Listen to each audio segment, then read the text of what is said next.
Question number 1. 75-year-old male, symptomatic sinus bradycardia with pauses. ECG is otherwise normal. He's on no meds. He's otherwise healthy. At the time of his pacemaker implant, no AV block at high atrial pacing rates. The following pacing modes would be appropriate: VDDR, DDDR, VVIR, AAIR, or B and D.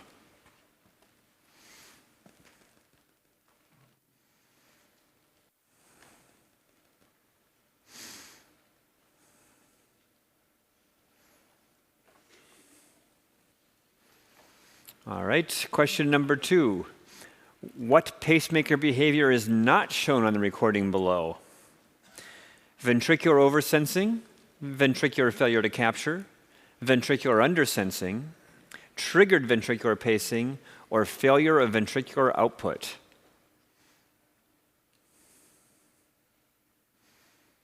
Which one of those is not shown? Which implies the rest of them are, which is not a good thing.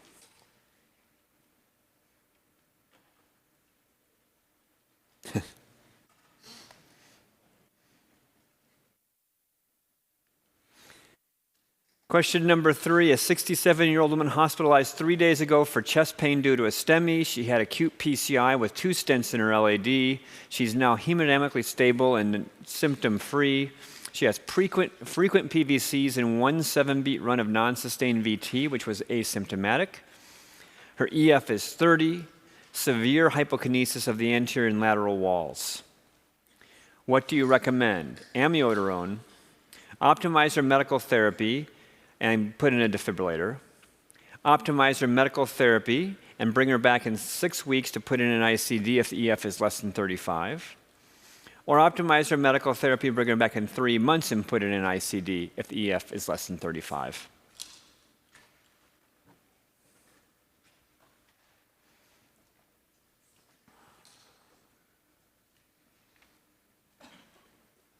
Okay. Question number 4, after maximum titration of conventional medical therapy for LV dysfunction, which patient subset can be offered CRT? EF32, class 3, QRS duration of 160 with a right bundle. EF28, class 1, QRS duration of 130 with a left bundle. EF of 30, class 2, 140 millisecond QRS and a non-specific IVCD. Or an EF of 26, class 4, QRS duration of 170, left bundle, unable to wean inotropes in the intensive care unit. Which of those patients qualifies for CRT?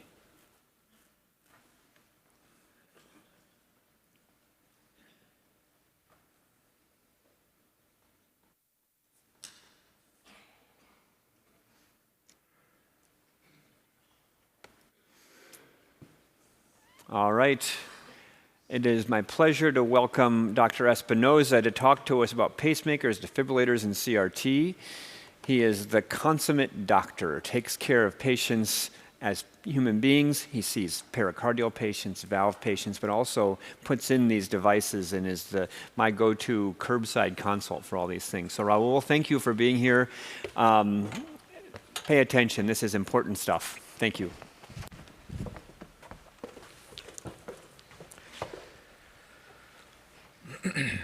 Hi, everyone. It's a privilege to be here to speak with you about this very large topic. I hope you can hang in there with me for the hour I have today. And my thanks to the course directors for the kind invitation. I have no disclosures. Here are my learning objectives for today.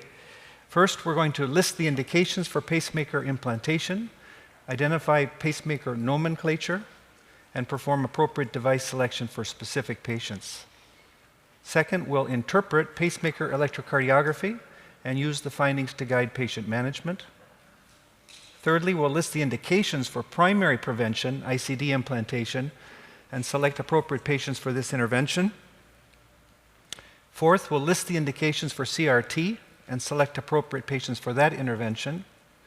And lastly, we'll briefly discuss ethics of device therapies and apply them to patient management decisions. So let's start with listing the indications for pacemaker implantation, identify pacemaker nomenclature, and perform appropriate device selection for specific patients.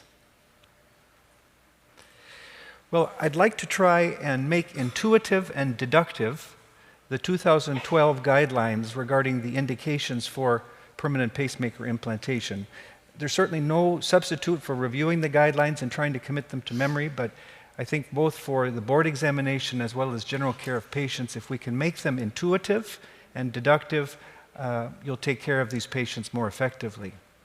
And as we start that effort, and you're dealing with a patient who has bradycardia, there are 3 elements that you need to consider in deciding whether to offer them a pacemaker.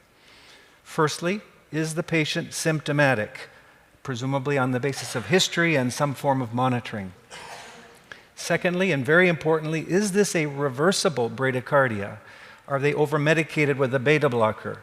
Are they hyperkalemic? Have they just undergone a TAVR or surgical aortic valve replacement with heart block? Or are they infected with Lyme disease? All potentially reversible causes for bradycardia that would make you withhold pacing. And lastly, where is the defect in conduction? Now, if the patient is symptomatic and that symptomatic bradyarrhythmia is not reversible, you can stop thinking and schedule the pacemaker implant procedure. The guidelines state with the greatest strength that pacing is indicated when you're dealing with a patient with an irreversible symptomatic bradyarrhythmia. What has nuance and what's a little more difficult for us as clinicians is that patient who has a bradycardia, it's not reversible, and you're not sure if it's symptomatic or it's not symptomatic. Then what do we do? And that's where that concept of defect in conduction location becomes terribly important. And what do I mean by that? Well, if we look at the longitudinal extent of the conduction system from SA node to AV node to his Purkinje system, a defect in conduction at any of those levels can potentially give us a comparable degree of bradycardia. But what's important to remember is that when we go from the sinus node to the AV node, and particularly below the AV node into the his Purkinje system, the prognosis of a bradyarrhythmia becomes more ominous. So with sinus node dysfunction, in terms of prognosis, put symptoms aside, the prognosis is favorable. At the AV node, depending on the magnitude of block, the prognosis starts to become more unfavorable.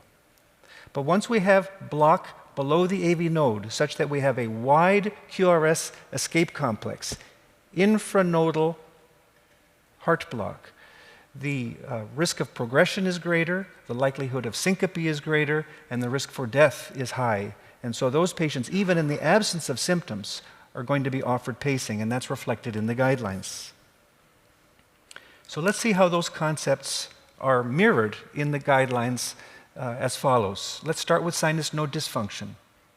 What we know with sinus node dysfunction is that there is no survival advantage from pacing. Therefore, the decision to place a device in a patient with sinus node dysfunction is predicated entirely on symptoms.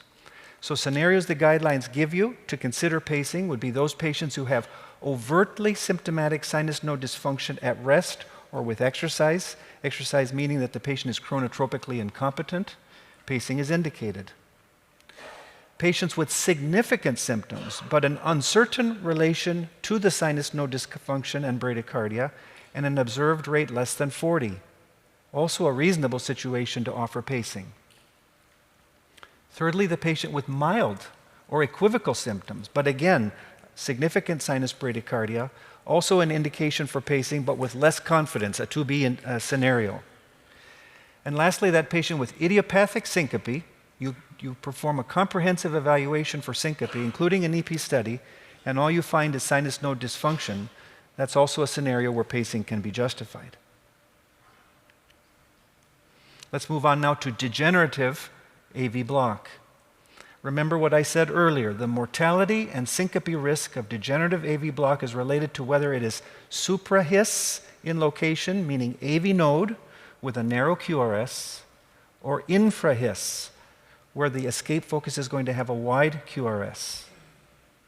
So, we are not going to pace those patients who have asymptomatic first-degree AV block or supra-His, meaning a narrow QRS, Wenckebach or Mobitz 1, second-degree AV block. We're likewise not going to pace any AV block that is expected to resolve. You treat the Lyme disease, you discontinue the beta blocker.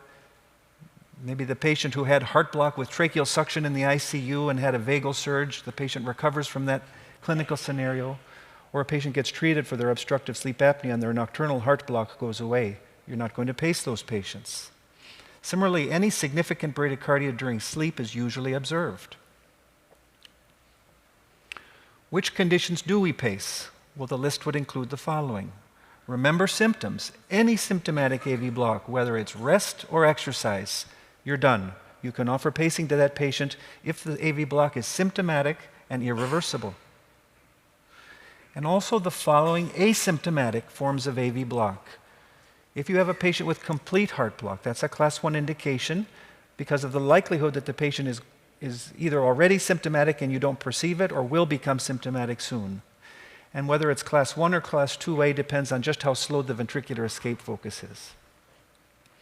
With second-degree AV block, if it's infranodal, meaning a wide QRS on the ECG, you can justify pacing because it's an infranodal conduction defect. Any second-degree AV block, Mobitz 1 or 2, with evidence of an unhealthy subsidiary pacemaker or escape focus, expressed on the ECG as profound bradycardia or long pauses, you can also justify pacing.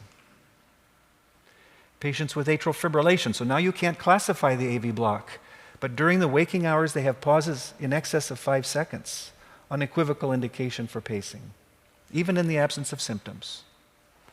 And lastly, the scenarios of Mobitz 2 AV block with a narrow QRS, Mobitz 2 being a periodicity of second-degree heart block that is more typical with infranodal sites of conduction defect. You can justify pacing, and also patients with infranodal second-degree AV block that's incidentally discovered at EP study for other reasons. Let's move on to bifascicular and trifascicular block. What do the guidelines say about those conditions? By way of review, let's be sure we understand together what bifascicular and trifascicular block are. So the left anterior fascicle, the left posterior fascicle, and the right bundle are the 3 fascicles. So if you lose 2 of 3, that's bifascicular block. Left bundle branch block or right bundle branch block with left axis deviation, right bundle branch block with right axis deviation would be bifascicular block. And if the PR interval on top of that is prolonged beyond 200 milliseconds, then the last fascicle is not working well, and that's trifascicular block. So what we know about bifascicular and trifascicular block is that most of those patients do well. In fact, in one prospective observational study, 95% of these patients were free of AV block after 5 years of observation. So if that's all you see in the office, you're not going to pace them. You'll only consider pacing if you have one of several discrete scenarios. One would be where the bundle branch block alternates. You get an ECG one day and it's a left bundle. You get an ECG on a different day and it's a right bundle with left axis deviation indicating left anterior hemiblock. That means that all 3 fascicles are very sick and that patient can be offered pacing. The patient with idiopathic syncope, despite a comprehensive syncope evaluation, clinically, you should be wondering whether we're missing intermittent AV block giving syncope, and that patient can be offered pacing. Or the patient in whom advanced conduction system disease is identified in the EP lab for other reasons. Let's say the electrophysiologist is doing a VT ablation and happens to identify the presence of an HV interval greater than 100 milliseconds or pacing-induced infra-His block. That patient can be offered pacing, even if he has not experienced syncope or shown on a surface ECG higher grade AV block. And lastly, the neuromuscular diseases are a category unto themselves because of their unpredictable and rapid progression of AV conduction disturbance. So diseases like myotonic dystrophy, for example, you can offer them pacing if they have bifascicular or trifascicular block, even if higher grade AV block has not yet been demonstrated. AV block after acute myocardial infarction. Well, here we have to understand a little bit of pathophysiology. When a patient has an anterior myocardial infarction, the portion of the conduction system that is generally infarcted is the infranodal or infrahis conduction system.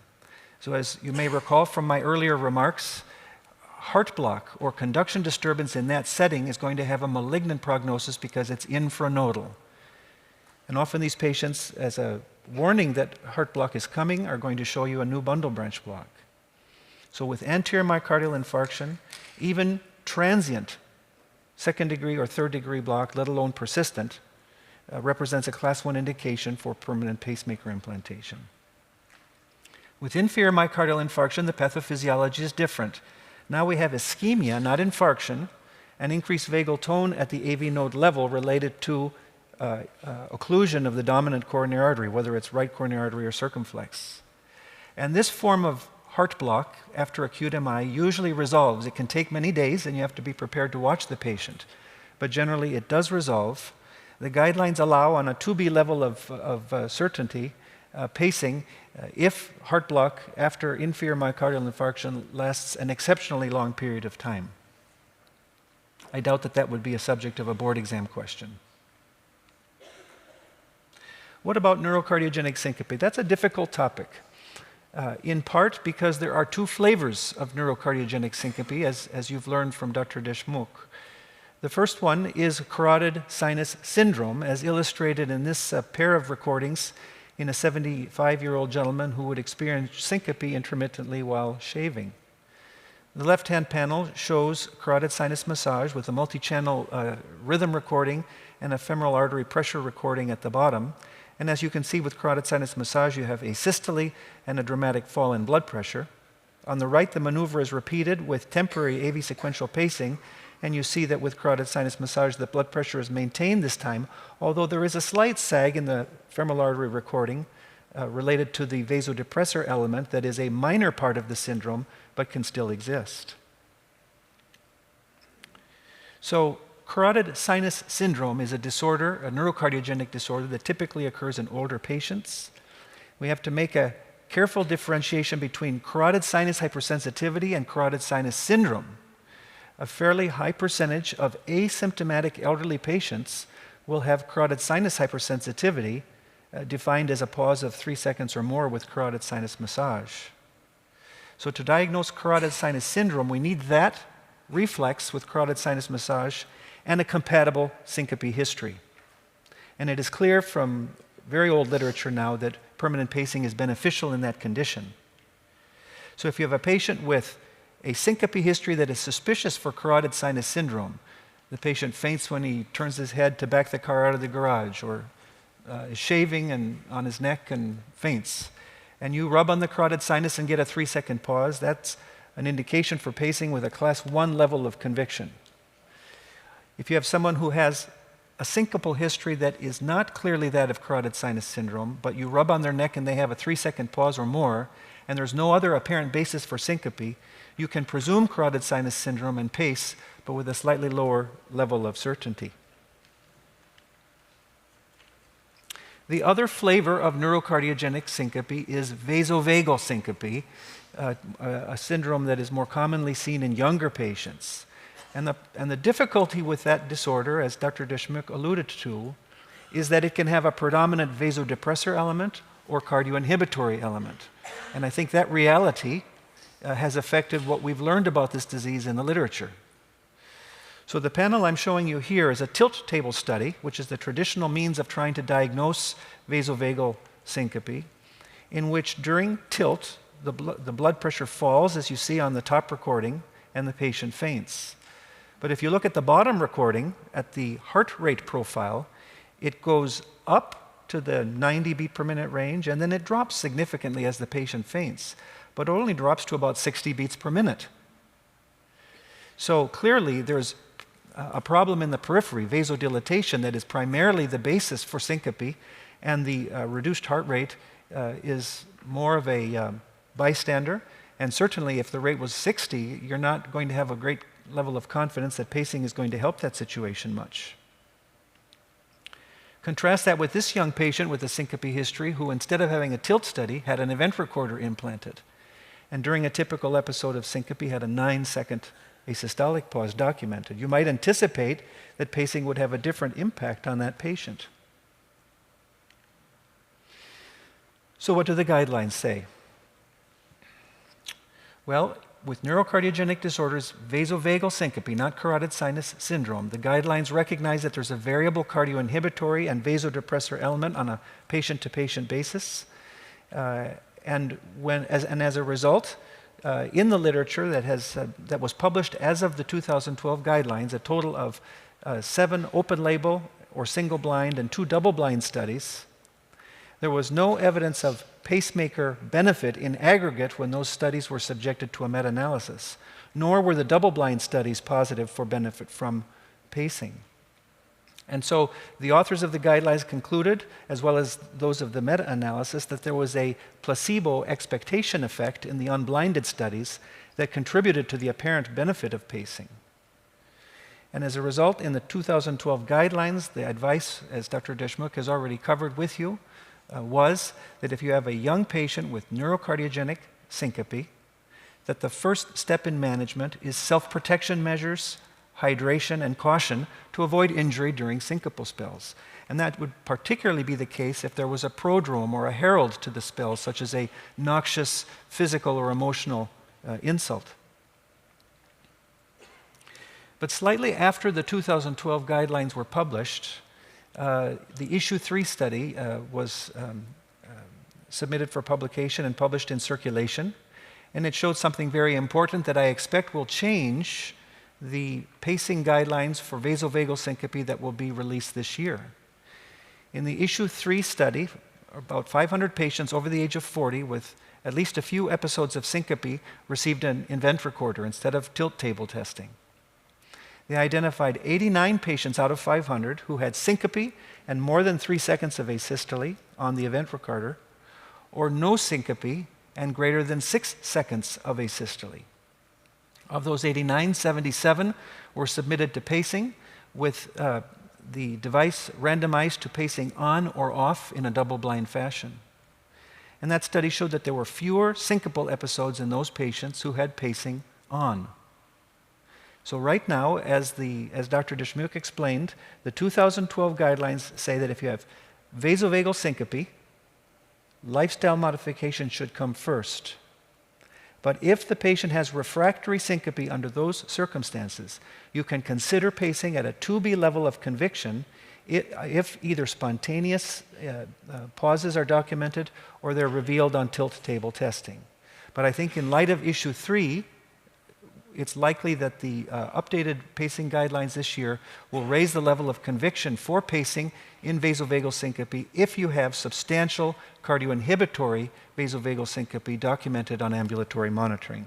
But for now, pacing serves a secondary role to lifestyle modification and is only considered if you have documented pauses in patients who are refractory to lifestyle modification.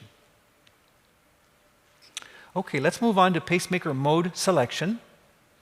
And by pacemaker mode selection, I think what we should really think of is, are we going to provide AV synchrony to our patient who gets a device?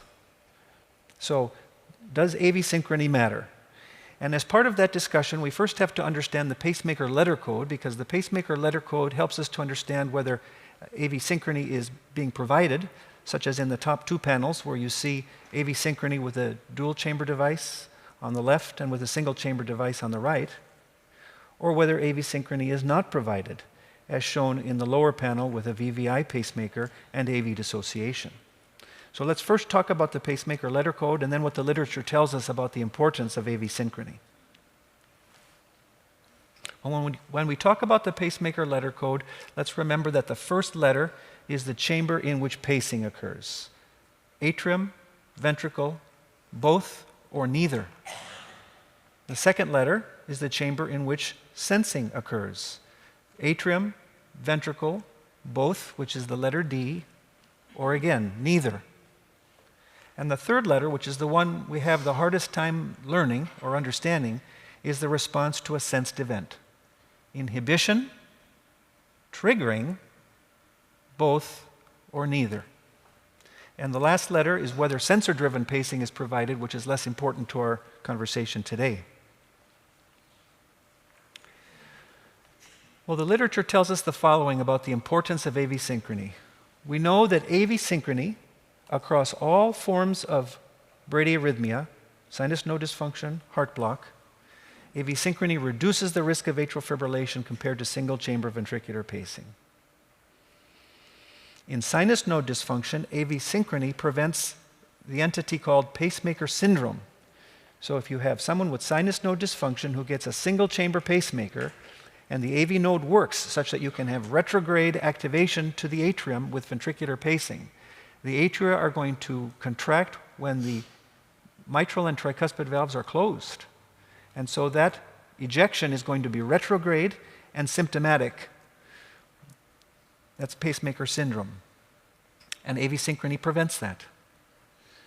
We also know that patients who get a device and are chronically paced at the RV apex, that in a significant subset of patients, is ultimately hemodynamically deleterious with the provocation of heart failure. And this is particularly common in people who have pre-existing organic heart disease and are paced frequently at the right ventricular apex. So what we need to remember about pacemaker mode selection is that, in general, with intact sinus rhythm, your pacing system should indeed maintain AV synchrony if possible. So choose a device that will maintain AV synchrony for the patient, and then in addition, program it in such a way that you seek intrinsic ventricular activation, if at all possible, through any one of several algorithms that the devices currently offer for that purpose. So what does that mean in terms of the pacemaker letter code for a given indication for pacing? Well, if the patient has AV block and is in sinus, with or without paroxysmal atrial fibrillation, the crux of the matter is pacing the ventricle. So the first letter, chamber paced, is either going to be V or D for both.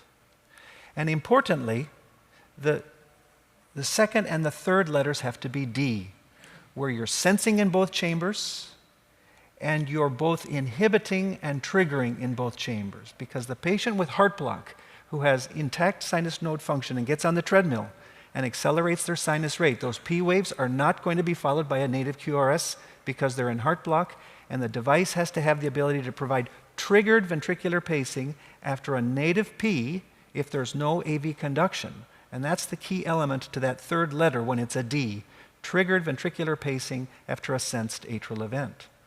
So with AV block, you need a D or a V for the first letter, and D for the second and third letter if the patient is in sinus rhythm. If the patient is in atrial fibrillation, then of course VVI is sufficient. The reverse is true with sinus node dysfunction. With sinus node dysfunction, we have to entrain the atrium.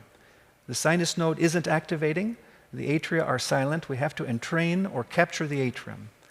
So the first letter is going to be, for chamber paced, either D or, this time, A. And whether we give the patient a dual chamber device or a single chamber AAI device depends on whether there is intact AV conduction. If there is intact AV conduction, all you need to do is pace the atrium. You can put in a dual chamber device if you wish, DDD and DDI. So if the patient has sinus node dysfunction and you have a dual chamber device, the sinus node dysfunction may be so profound that there is no sinus acceleration with exercise. There's nothing to track, and if the patient doesn't have AV block, they're going to conduct natively anyway. So an AAI or DDI device would be appropriate. And I'll go over those exceptional modes of pacing beside DDD in a little bit. If the patient has sinus node dysfunction and impaired AV conduction, then you need a dual chamber device programmed either DDD or DDI.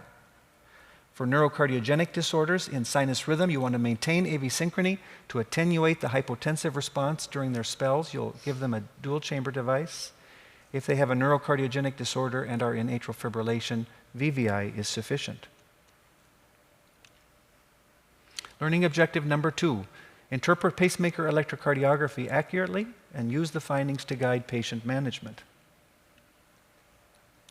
Well, let's start with VOO and DOO operation.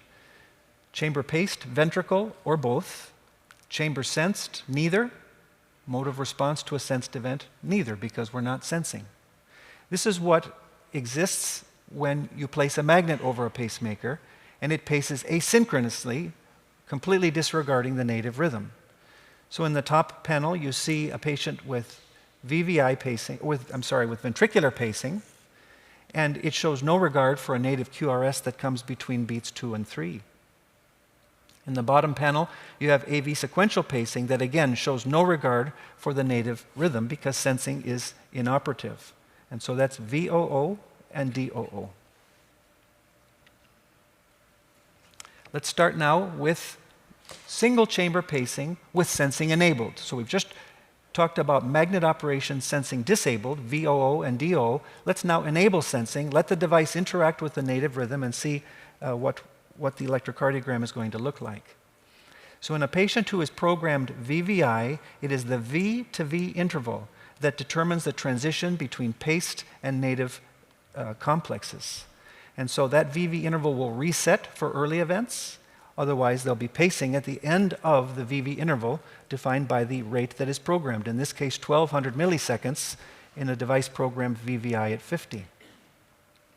I doubt that you'll be asked anything about the ventricular refractory period on the boards, but I'll just mention that it is an insensitive interval for the first 150 to 200 milliseconds after ventricular pacing, in which there is no response to a ventricular event in order to avoid inappropriate resetting of the time clock in response to unfavorable things like after polarizations, which is charge that stays on the electrode after a pacing spike, oversensing the native QRS, or oversensing the T wave. With AAI operation, now it's a lead in the atrium that interacts with the atrial rhythm, and so transitions from pacing to native atrial beats is dictated by the A to A interval, and you see on this recording atrial pacing on the left side of the panel because there's no atrial event to reset the time clock. Here we have an atrial event that resets the time clock and initiates another AA interval, and so on. Now, perhaps because this is a relatively uncommon form of pacing, and because there's an electrocardiographic curiosity that can occur that I've illustrated here, you may see a question about AAI pacing on the boards. So they may ask you to look at a recording like this and bite on the idea that undersensing is occurring, that you've got this spike here right after a native QRS. Didn't we undersense that QRS? And the answer is no. This is normal AAI function because remember, all we have is a lead in the atrium.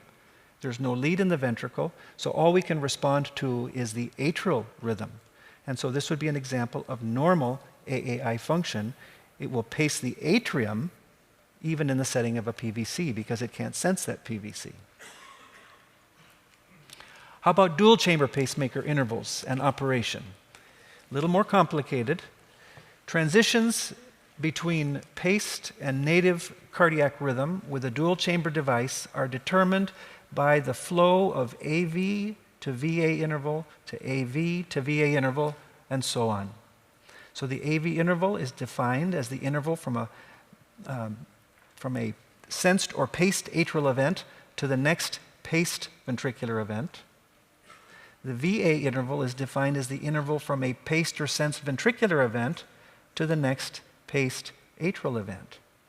So those are the two intervals that occur sequentially ad infinitum and dictate the interaction of the pacemaker with the patient's own rhythm.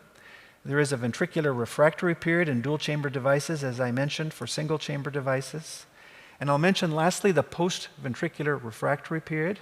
It is an interval after paced or sensed QRS when the atrial channel is insensitive, and this is designed to prevent pacemaker-mediated tachycardia primarily, and I'll show you an example of that in a few moments.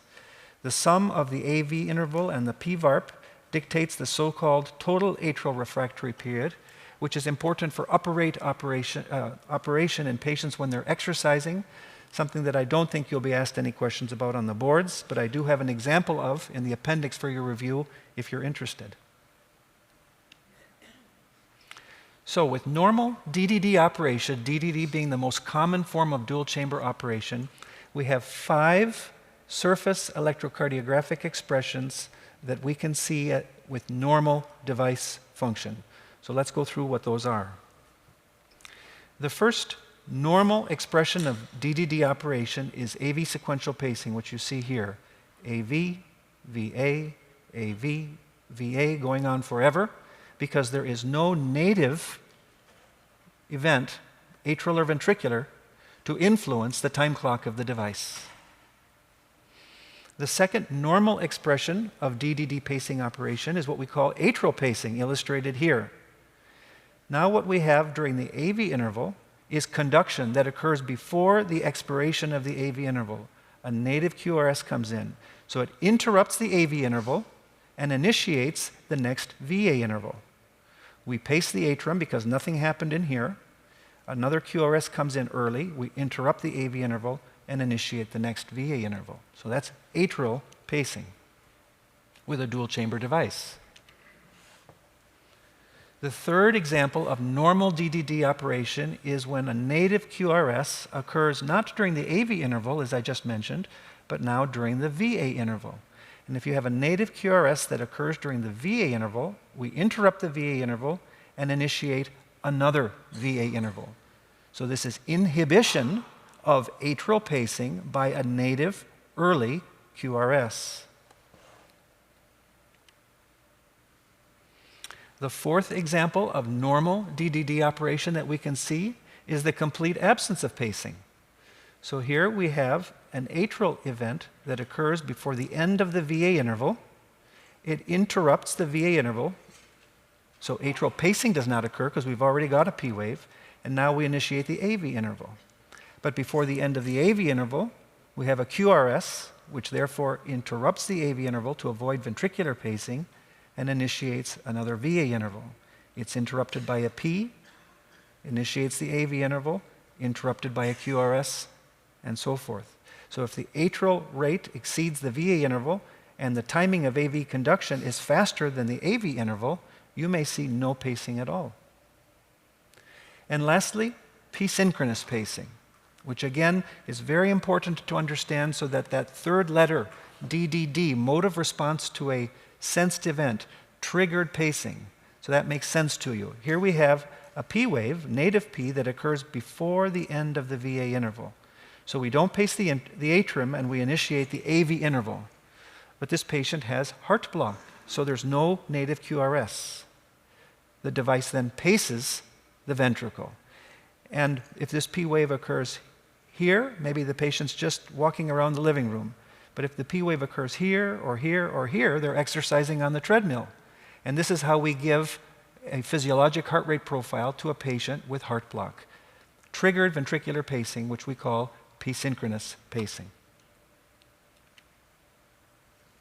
Here's an example of pacemaker-mediated tachycardia, a problem with the settings of a dual-chamber device. This patient is not exercising, they're sitting quietly, and they're pacing the ventricle at or near the upper rate limit of the device. Let's understand how that can happen. So pacemaker-mediated tachycardia is usually triggered by a PVC in this fashion. We start with AV sequential pacing. We have a PVC that interrupts the VA interval, initiates another VA interval, as I explained. Remember that with the VA interval, there's also a post-ventricular atrial refractory period. In this case, the PVARP is relatively short, and it just so happens that the PVC is associated with retrograde atrial activation. And that P wave falls outside of the PVARP. So what is the device obligated to do if it sees a P wave outside of the PVARP? Pace the ventricle. And it does so. Retrograde atrial activation again, outside the PVARP. Obligatory pacing, and so on indefinitely. So the solution to this patient with PMT, a question that I think could show up on the boards, is to prolong the post-ventricular atrial refractory period. And that's illustrated in this drawing, where now the PVC occurs, but the PVARP is longer. The retrograde P falls in the PVARP, and you can't have pacemaker-mediated tachycardia. So in this patient who was in PMT, this particular device has an algorithm where if after a certain number of beats near the upper rate limit in a patient who's not exercising, the device for one cycle will prolong the PVARP from what's programmed, and the consequence is that the PMT is interrupted. We've been talking about DDD pacing. I think for the sake of understanding DDD pacing a little better, as well as to have an understanding at least for DDI pacing and also to review the concept of triggered ventricular pacing, it's helpful to go through the other forms of dual chamber operation that exist and can be programmed on an as-needed basis for your patient. So with DDD pacing, chamber paced both, chamber sensed both, mode of response to a sensed event both. We have AV sequential pacing here, and we have an early P wave. Because the third letter is a D, we have the capacity for triggered ventricular pacing, which we see here.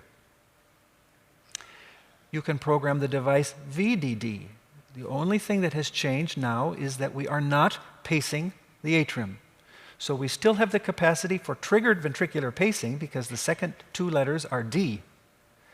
But if the patient has no P wave that comes at a rate faster than the minimum pacing rate, and we have to pace at the minimum pacing rate, we'll just pace in the ventricle. We won't pace the atrium because the first letter is now V. With DDI pacing, look at the last two letters. Chamber sensed, both, but now mode of response to a sensed event, only inhibition. So do we have the ability to trigger ventricular pacing when the patient's exercising? No. And so this is just a backup mode of pacing, illustrated here. And if a P wave occurs early, it will be sensed, but the mode of response to a sensed event is inhibition, so there'll be no atrial pacing here. And lastly, for historical interest, one can program a device DVI. We don't do that too much anymore. Chamber paced, D, both. Chamber sensed, just the ventricle. Mode of response to a sensed event, inhibition. So we don't have triggered pacing because the last letter is I, not D. But because we don't sense in the atrium, if we get an early P wave, we're still going to pace afterward. And the main problem with this mode, as you can imagine, is that if you pace on the vulnerable period of the atrium, you can provoke atrial fibrillation. If you have a patient with a dual chamber device that's programmed DDD, and that patient goes into atrial fibrillation, the atrial rate's going at 300 beats per minute. The device will track that at the upper rate limit or close to it unless you enable one other feature. And that feature is mode switching. And so if you have mode switching enabled on, and the atrial rate exceeds a particular criterion, for example, 170 beats per minute, as happened here when the patient went into atrial fibrillation, the mode switches to a non-triggered or non-tracking mode, DDI. And you can't pace the ventricle fast in response to the atrial fibrillation, again, because that third letter now is I instead of D. Okay, let's move on now to pacemaker malfunction.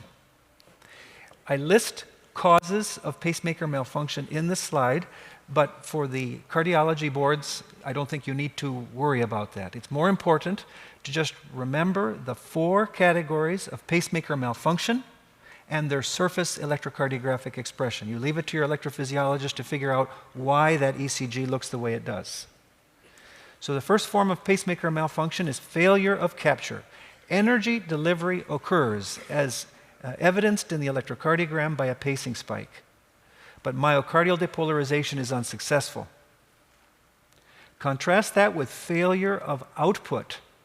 Now there is no energy delivery. You do not see a pacing spike on the electrocardiogram. That's the key difference. And that is due to other things that can go wrong with devices. Oversensing is actually one of the causes for failure of output in the ventricle. Here you have inappropriate inhibition or triggering due to undesired sensing in your system. That's called oversensing. And then the opposite, undersensing, where we have the failure to recognize and act on a native cardiac depolarization. And we'll look at examples of each. So here's a patient with a dual chamber device pacing P-synchronously. and there's a problem with that ventricular lead. Energy is delivered to the myocardium. Here's the pacing spike, but nothing happens. And fortunately, this patient is not pacemaker dependent and comes through with their own native QRS. So this is not failure of output, this is failure of capture, because we have a pacing spike indicating the device tried to activate the heart but was unsuccessful. Here's atrial failure of capture. Now with atrial pacing, we don't see any P wave after atrial pacing. And this P wave that you might think is a paced P wave is actually a native P wave because it marches out with this moment in the recording where there's tracking of something, probably a P wave buried here, and at the same cycle length, this distortion of the ST segment. So the patient's atrial rhythm is dissociated from what you see in terms of pacing. There's no atrial pacing, just native Ps marching through the recording and actually being tracked on one occasion. So sensing is preserved, but not pacing of the atrium. Atrial failure of capture. We see a spike artifact. The device is trying to activate the atrium, but is unsuccessful. Do we see a ventricular pacing spike on this recording? No. And the marker channels tell us the device is trying to activate the heart. So no pacing spike in the ventricle the way we see before the QRS earlier and later in the recording. So is that failure of capture? No, that's failure of output. There's no QRS to tell us that energy was applied to the myocardium. What about oversensing and undersensing? Here's a recording of a patient who has oversensing and undersensing at the same time. So the device is programmed VVI at 70, which means that the cycle length between beats should be 860 milliseconds or longer. I'm sorry, or shorter, if the patient has native beats that come early. So here, you have a native QRS, and 520 milliseconds later, we pace the ventricle. The device is supposed to wait 860 milliseconds, and it paced early. So that means it is not seeing this QRS. This is a single chamber device, VVI. So it has nothing to do with tracking any P wave. It did not see this QRS. It paced early, so that is ventricular undersensing. Then the next beat is 900 milliseconds, and after that, 1,040 milliseconds occurs without any pacing. So something is leaching into the circuitry of the device, making it think that there's a QRS when there isn't. So that's oversensing, oversensing. So ventricular oversensing is a pause. What about atrial oversensing in a DDD device? If noise gets into the atrial channel, it oversenses noise, and it's programmed DDD, triggered ventricular pacing. So what's the device going to do if it oversenses noise in the atrial channel? It's not going to withhold pacing, it's going to pace fast. And so you see here a patient who's pacing AV sequentially. He does a myopotential maneuver. The pectoral muscle myopotentials leach into the circuitry, and all of a sudden the ventricular pacing rate goes to 90 beats per minute. That's atrial oversensing causing triggered ventricular pacing. And lastly, atrial undersensing, P-synchronous pacing, a P wave that by rights should be acted on by the device, but is not, and the device escapes at the minimum pacing rate with AV sequential pacing. That is atrial undersensing. Learning objective number 3, list the indications for ICD implantation for primary prevention and select appropriate patients for this intervention. Is everybody holding up okay?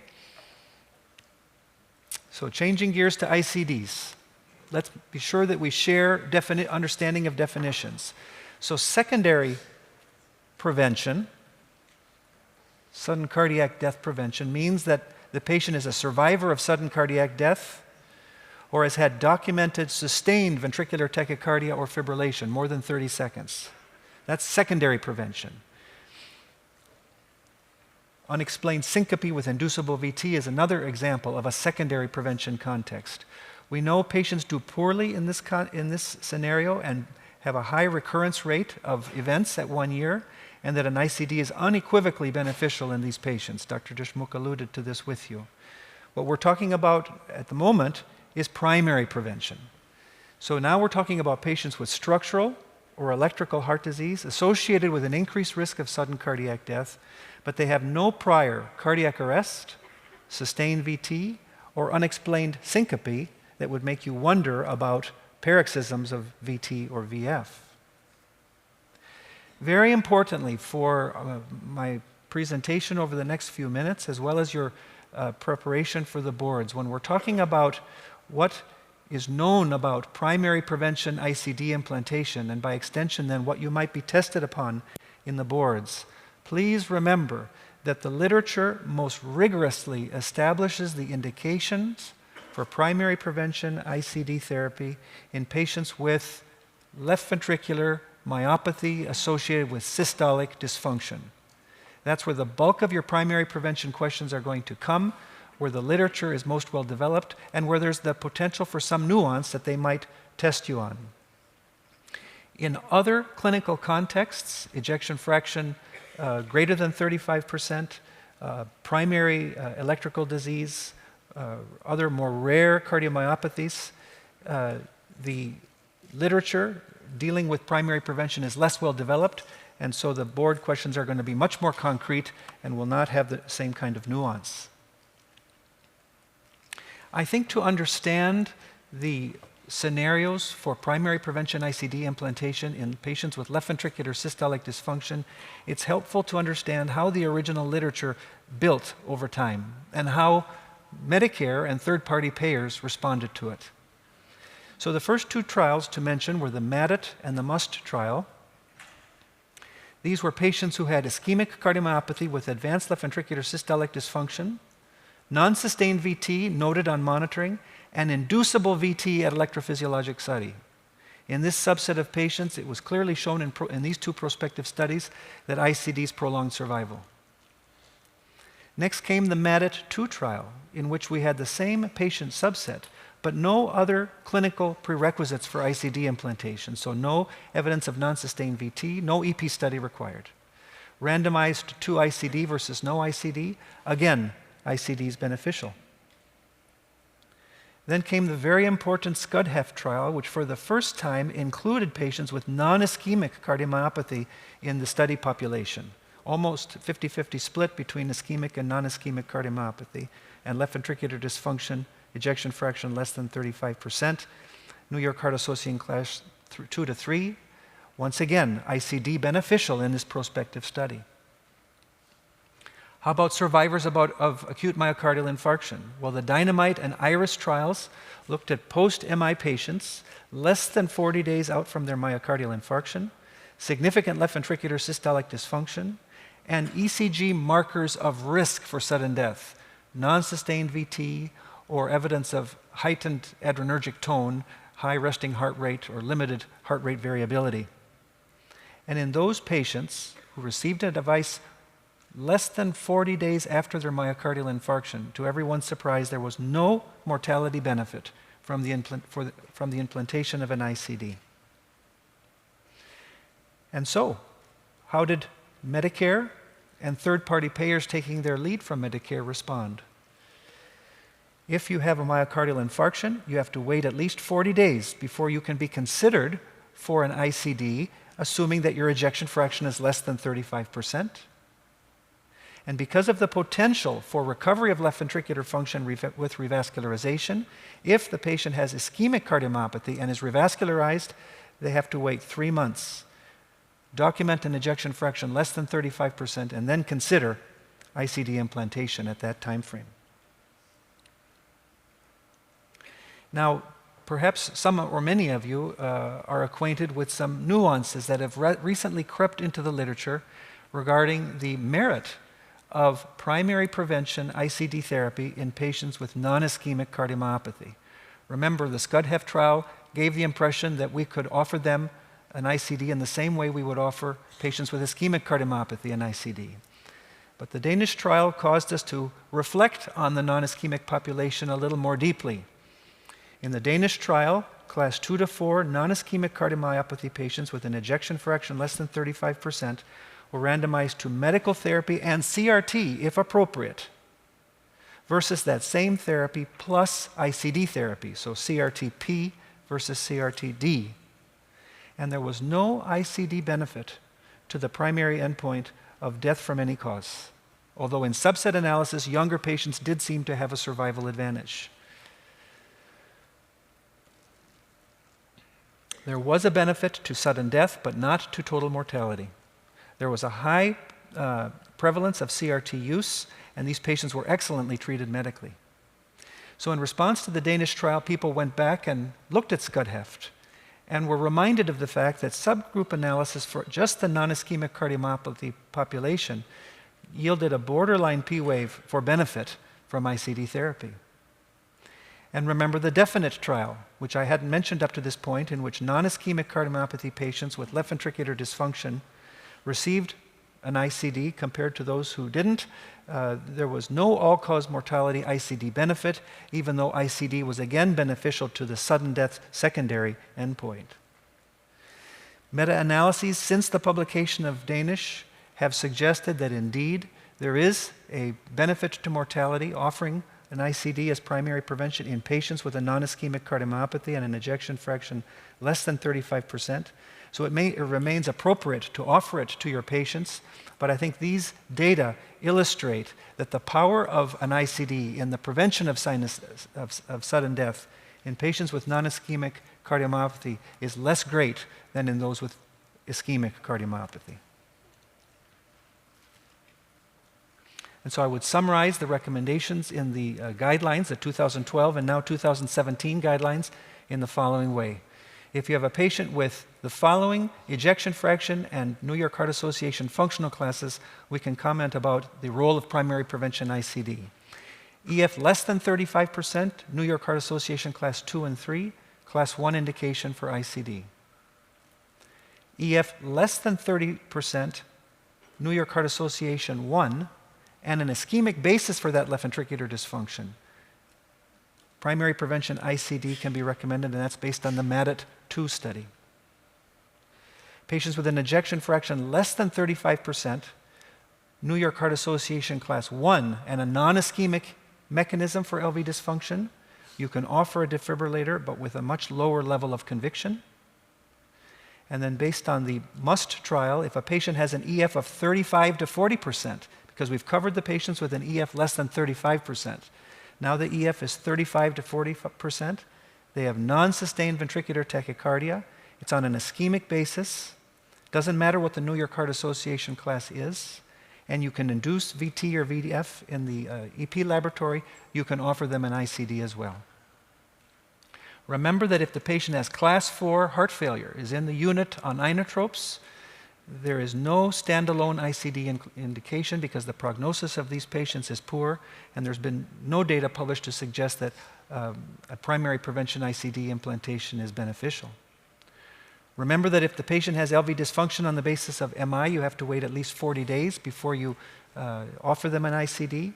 And if they've been revascularized, you have to wait 3 months.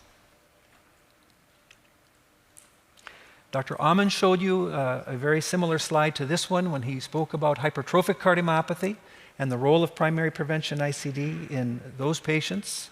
And so I'll just move quickly through the algorithm. Obviously, if the patient is in a secondary prevention context, they're going to get an ICD. But if they have a family history of sudden death in a first-degree relative, or an LV wall thickness that is in the 30 millimeter range, or worrisome unexplained syncope in the last 6 months, then an ICD is reasonable with a 2A level of conviction. If they have non-sustained VT or an abnormal exercise blood pressure response, these findings have less weight, and so you look for other indicators of risk.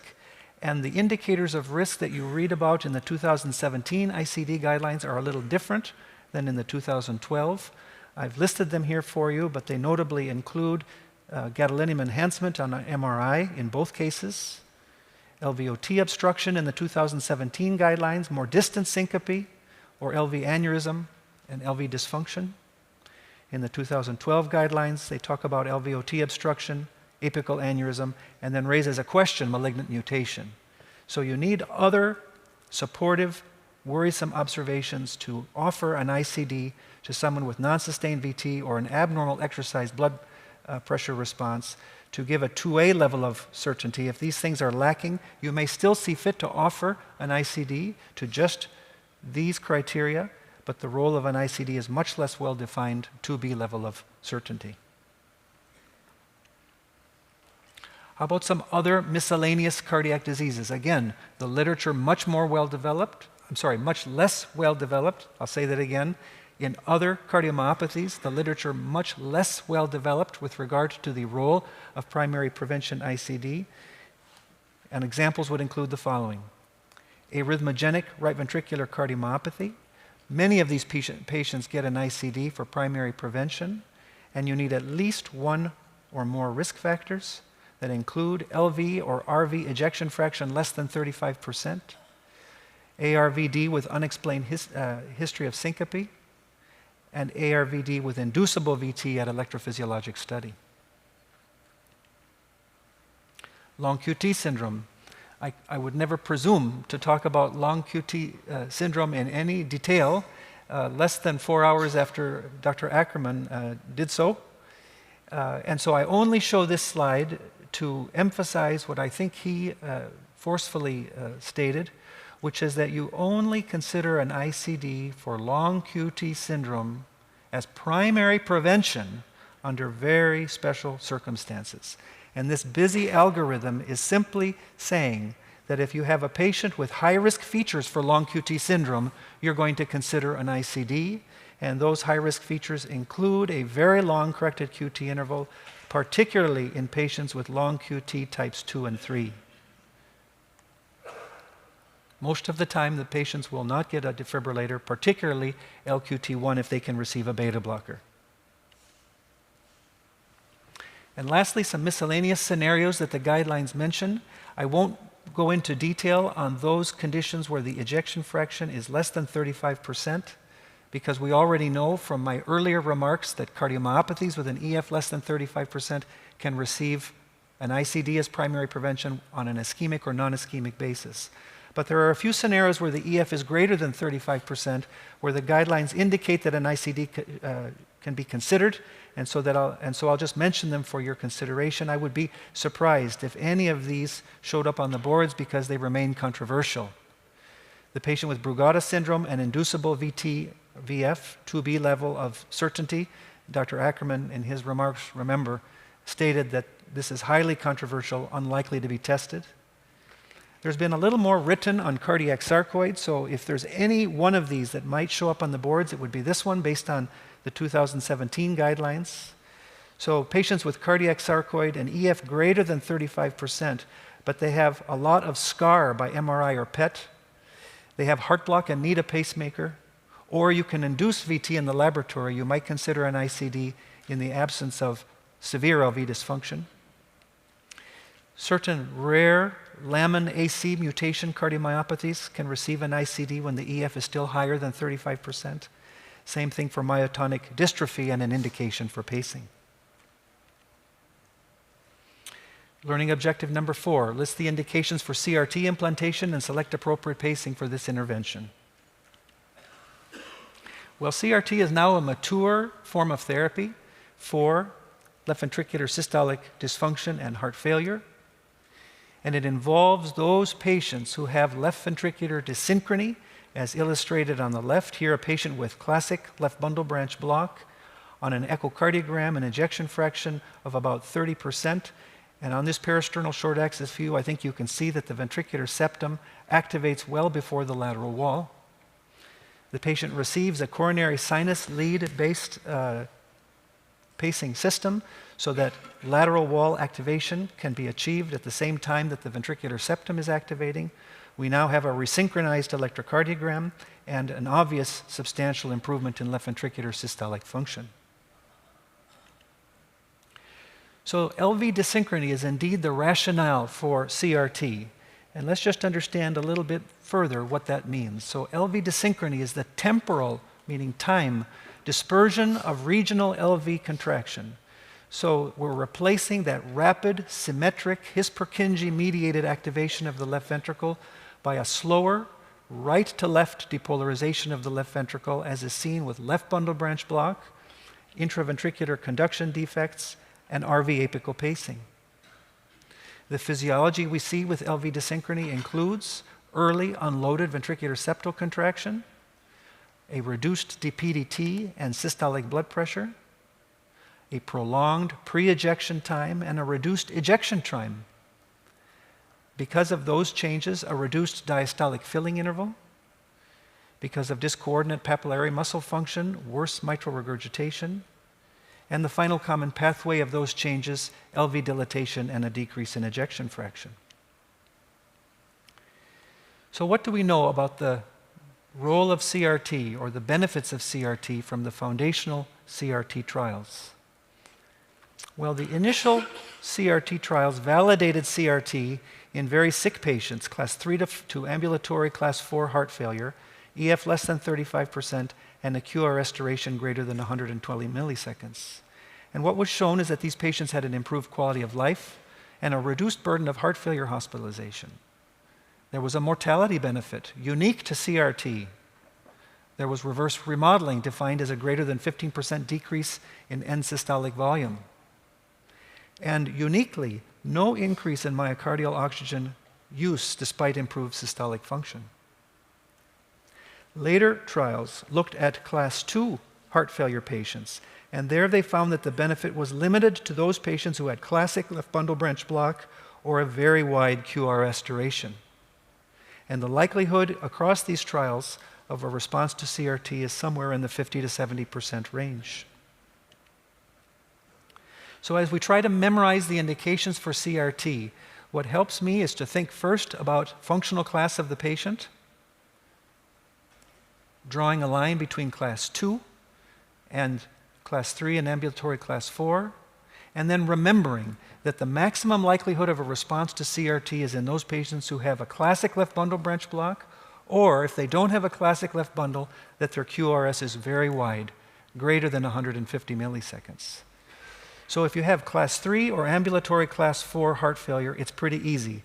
With a level of certainty in the literature ranging from 1 to 2B, you can offer CRT to everybody with class 3 to 4 heart failure, an EF less than 35%, and a QRS duration greater than 120 milliseconds. If they are functional class 1 or 2, then the literature tells us we have to restrict who is offered CRT. If they are class 2 and their QRS is only mildly prolonged, the only people who can get it are those who have a classic left bundle. If the QRS is more widely prolonged in class 2, then patients with left bundle are the most likely to respond, so it's a class 1 level of recommendation, but you can offer it to non-left bundle branch block patients if the QRS is greater than 150 milliseconds. If the patient is functional class 1, based on MADIT CRT, the only population of patients that you can offer it to are those patients with a wide QRS, classic left bundle, an EF that's very reduced, and they have ischemic heart disease as the basis for CRT, or for LV dysfunction, excuse me. So that's how I remember the patients who should or should not be offered CRT. There are some other clinical scenarios to briefly mention. What about the patient with atrial fibrillation? If they otherwise meet CRT criteria, you can offer them that therapy.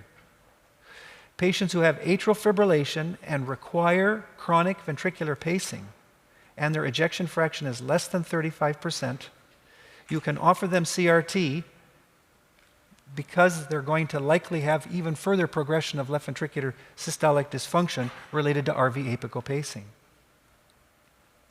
What about the patient who needs a new device or has an existing device that is not CRT? Their EF is less than 35%, and you're anticipating a high prevalence of ventricular pacing. Then, independent of functional class, sinus versus atrial fibrillation, CRT can be offered with a 2A level of conviction. So this is what the guidelines say in other subgroups of patients with an ejection fraction less than 35%. We're getting far enough out from the Block HF trial where they might ask you a question about that clinical context. And this is the only scenario in which we can violate the EF of 35% rule. Based on block HF, CRT has been FDA approved since 2014 in the following circumstances. Now, if the patient has an ejection fraction less than 50%, and pacing is indicated for AV block, so you're seeing someone who has presyncope and you identify complete heart block, and their ejection fraction is 48%, and they have anywhere from no heart failure to class 3 heart failure, CRT can be offered to prevent heart failure related to progressive RV dysfunction related to what would otherwise be RV apical pacing alone. So in this clinical scenario alone, you can offer CRT to patients with an ejection fraction between 35 and 50%. I'll just finish with learning objective number 5, discuss the ethics of device therapies and apply to patient management decisions. I think other speakers through this course have already talked about shared decision-making and the role of patient autonomy, so it really only requires a few moments of remarks. Increasingly, we all understand that the doctor-patient relationship is not one of the physician telling the patient what needs to be done with no back and forth between the doctor and patient as to whether that recommendation dovetails with the patient's worldview and wishes for medical care. So the principle of patient autonomy, where shared decision-making occurs, that in turn allows patients to understand potential device benefits and complications and to reconcile that with their values and overall quality of life, is highly important, particularly when you're talking about primary prevention ICD implantation. In fact, this year, Medicare now mandates that a shared decision-making tool be utilized by clinicians when they're talking about ICD implantation for primary prevention. We also need to remember the principles of beneficence and non-maleficence, where we try to provide clinical benefit rather than harm, and those thoughts come up in ambivalent clinical scenarios, such as the patient who meets criteria for an ICD, but it might be your clinical judgment that they're not really going to derive a survival advantage because they have so much comorbidity that independently might shorten their life. Or the person who might have a couple years of life, but has health problems that are making that life miserable, and they are not going to appreciate therapies from a device in a setting of declining health and demise in the intermediate term anyway. So remember those clinical contexts that might soften or modify your inclination to offer a patient an ICD, and remember that by guidelines we can't offer an ICD if a patient's anticipated survival is less than 1 year. So I'll summarize with the following key points from my remarks. With sinus node dysfunction, remember to pace only if the patient is symptomatic. With degenerative AV block, remember that it is the degree of block and perhaps more importantly the level of block that determines the role of pacing. With AV block after myocardial infarction, we would consider pacing if AV block occurs in the setting of anterior myocardial infarction. With neurocardiogenic syncope, we're going to pace carotid sinus syndrome, but we're going to start with lifestyle modification and self-protection measures for vasovagal syncope and reserve pacing for the specific patient who has failed lifestyle modification and has documented profound bradycardia on monitoring. If you're putting in a device, remember to maintain AV synchrony if the patient is in sinus rhythm and program the device to minimize the prevalence of RV apical pacing. With pacemaker electrocardiography, remember the categories of failure of capture, failure of output, oversensing and undersensing. Remember that primary prevention ICD recommendations are most precisely established in both ischemic and non-ischemic cardiomyopathy with left ventricular systolic dysfunction. Functional class plays a role. Critically, please remember that you have to wait at least 40 days after MI to offer these patients an ICD, 3 months if they've been revascularized. There are very broad primary prevention ICD criteria in hypertrophic cardiomyopathy, arrhythmogenic right ventricular dysplasia, and some other disorders, but the data is limited, so the testing will be more concrete and straightforward. CRT indications are based on an ejection fraction less than 35%. their New York Heart Association functional class, QRS duration, and QRS morphology, that classic left bundle branch block patient. And then lastly, consider the patient's autonomy, shared decision-making, and consider issues of benevolence and non-maleficence in your decision to recommend an ICD. Thanks very much.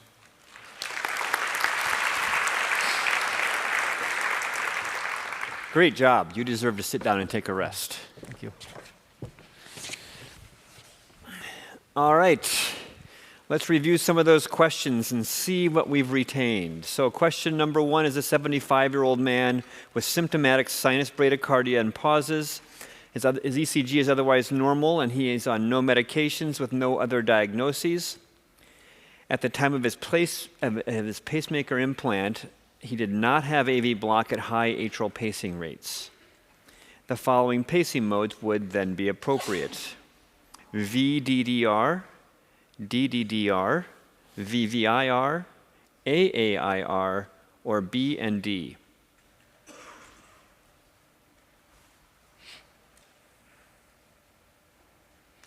So that's a nice bump. Yep. So in the question, I mentioned that there was no AV block at high atrial pacing rates. So that sentence is intended to tell you that this is pure sinus node dysfunction. There's no AV block. And so then beyond that, remember that what we must do with our device is control the atrium. So that first letter has to have, for chamber paced, either an A or a D. And so that excludes VDDR and VIR. Those pacing modes of operation are going to give the patient symptomatic pacemaker syndrome. And so because the patient, so if we're looking at DDDR and AAIR, both modes that entrain the atrium, I think it's probably natural to think of DDDR because it's commonly used, but because the patient has no AV block with exercise, single chamber pacing in the atrium is also appropriate. Excellent. Okay, next question. This isn't one that I put in when I was a fellow, right? No. Okay. So what pacemaker behavior is not shown on the recording below? Ventricular oversensing, ventricular failure to capture, ventricular undersensing, triggered ventricular pacing, or failure of ventricular output. One of those 5 is not present.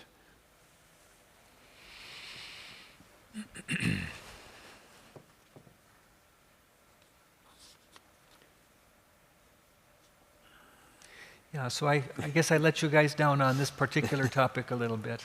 So I go back and forth whether to show this ECG. It's a hard one in a way, but it's not too often that in one ECG you can illustrate several modes of pacemaker or several types of pacemaker malfunction all at the same time. And they actually might show you some portions of that recording on the boards.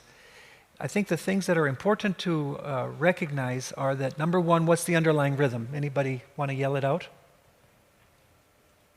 What's the underlying rhythm? Atrial fibrillation. So again, if I didn't do a good job with modes of pacing, I apologize, but what pacing mode is this going to be then in a patient with atrial fibrillation? VVI. So can you see in the middle of the recording that there's a certain periodicity for 4 beats to the recording? So that's probably the program pacing rate, right? So then toward the left, there's a pause. And that's shouldn't be there. So that's a failure of, is it failure of capture, failure of output, oversensing, or undersensing?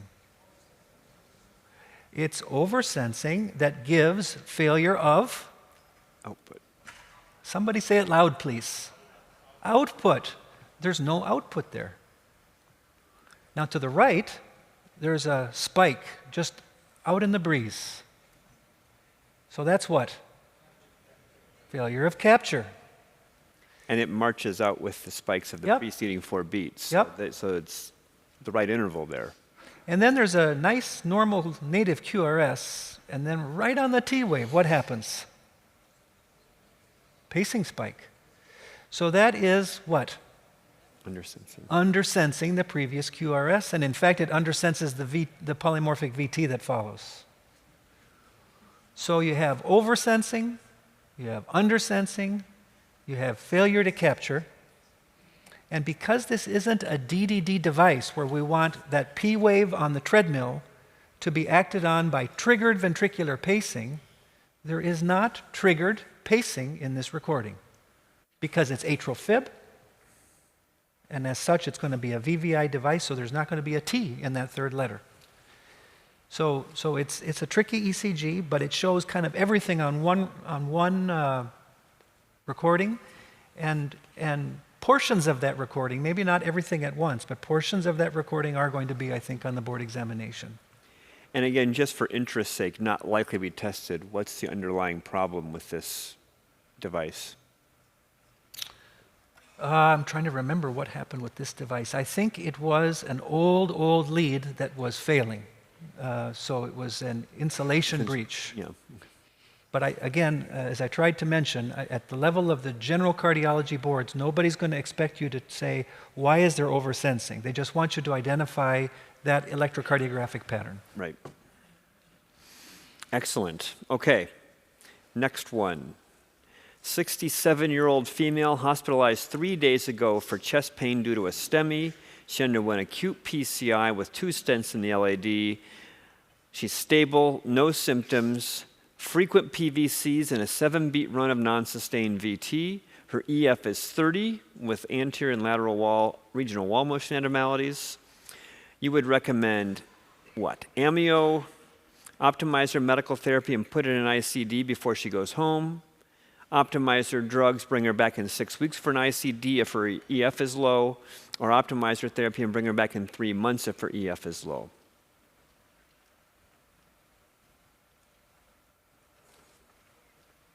That's a nice bump. Yeah. Yeah, so this was the subject of a government fraud investigation some years ago, ICDs after myocardial infarction. So remember that if they're not revascularized, you have to wait 6 weeks because of the Dynamite and IRIS trials showing a no ICD mortality benefit as a primary prevention intervention when the device was placed in that 40-day time frame. And if they're revascularized, you have to wait 3 months. Is there any role for a vest in those types of patients? Yeah, I think that came up earlier in the course.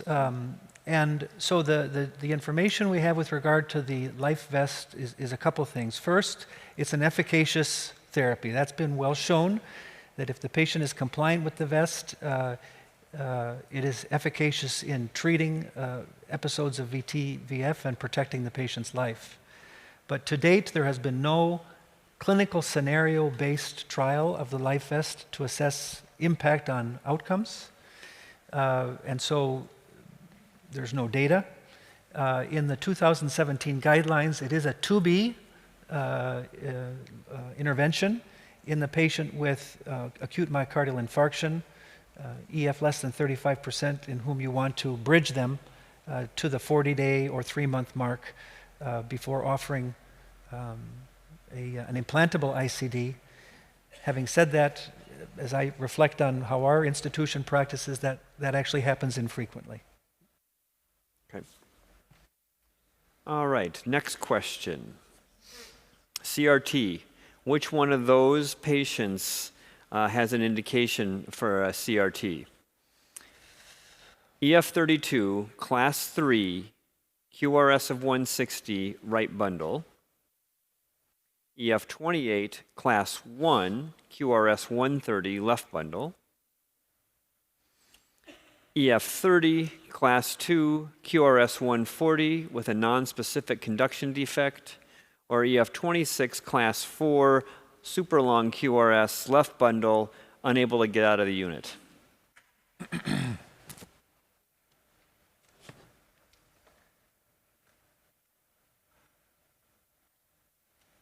Oh, great improvement. Good. Yeah, so in a way it's kind of a gotcha question because the answer is a scenario where you're still going to have some anxiety about whether CRT is going to help the patient, but it's guideline justified. So you have, remember that with class 3 and ambulatory class 4 heart failure, you can, and an EF less than 35%, you can basically offer therapy in any patient with a QR restoration greater than 120 milliseconds. It's just the level of conviction as to whether benefit will occur that varies, as you see in the slide. And so that patient has the patient, which is the correct answer, has a right bundle. So you wouldn't normally think that that patient might respond, but he's class 3, EF less than 35%, and his QR restoration is greater than 150 milliseconds. So that would be a 2A situation. Could I see the other choices, and then we can go through those? Go back. So the second one, the EF fits, less than 35%. It's class 1 CHF. So remember, there was only one class 1 scenario where you could offer CRT, and the QR restoration had to be greater than 150 milliseconds and be a left bundle. So you have to have the perfect scenario, a left bundle that's really wide. Plus, it has to be on the basis of ischemic heart disease, the LV dysfunction. So in this case, the ejection fraction fit, but for class 1, you had to have a QRS greater than 150 milliseconds, and I would have had to say something about being an ischemic etiology to justify CRT. Unless he had AV block, and you Unless you had to put in a device anyway. Absolutely, correct. Yep. And then for scenario C, the EF is less than 35%, class 2, so a little more stringent, but not quite as stringent as class 1. Now, if the QR restoration is between 120 and 150, we need a pure left bundle to offer CRT. And this patient has a nonspecific ventricular conduction defect, so can't offer CRT in that setting. And the last one, patient is not ambulatory class 4. They are in the unit and can't get off inotropes. No role for CRT in those patients. All right. There was a question that came in during your lecture about indications for pacing for patients with cardiac amyloid. Do you approach that subset of patients differently than the other indications you had? Well, no data, but we still typically are going to consider pacing in a patient with cardiac amyloid if we see one of the guideline-driven scenarios for AV block. So if the QRS is narrow, it's second-degree AV block, Wenckebach.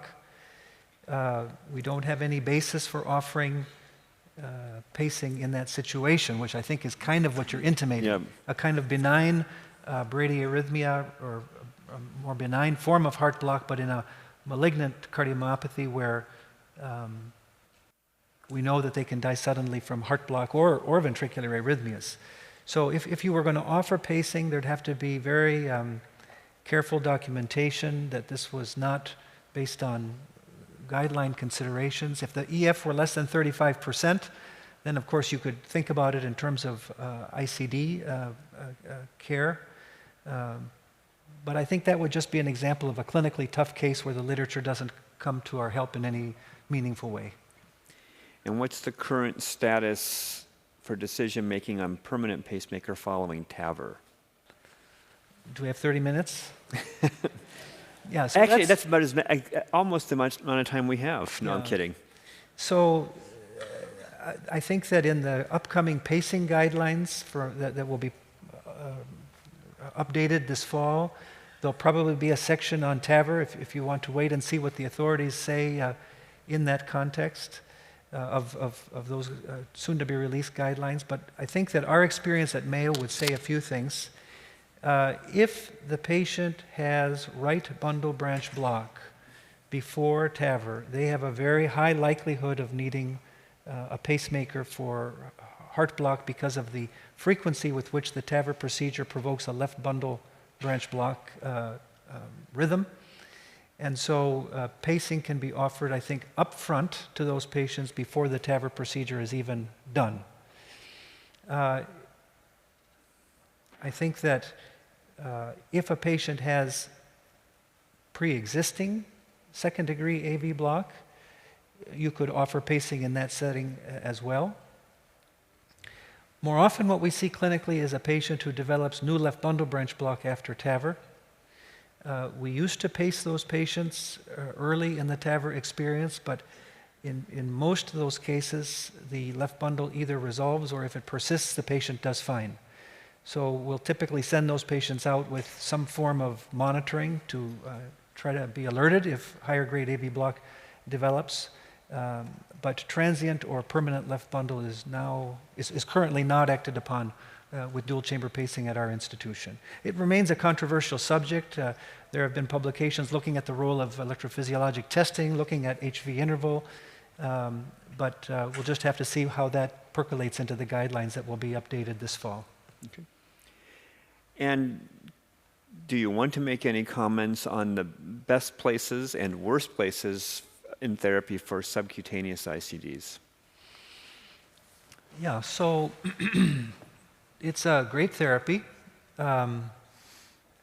Patients who have no venous access to the heart, maybe multiple prior transvenous systems that for infection reasons required extraction, and maybe you have bilateral venous obstruction, that's a great scenario for the subcutaneous ICD.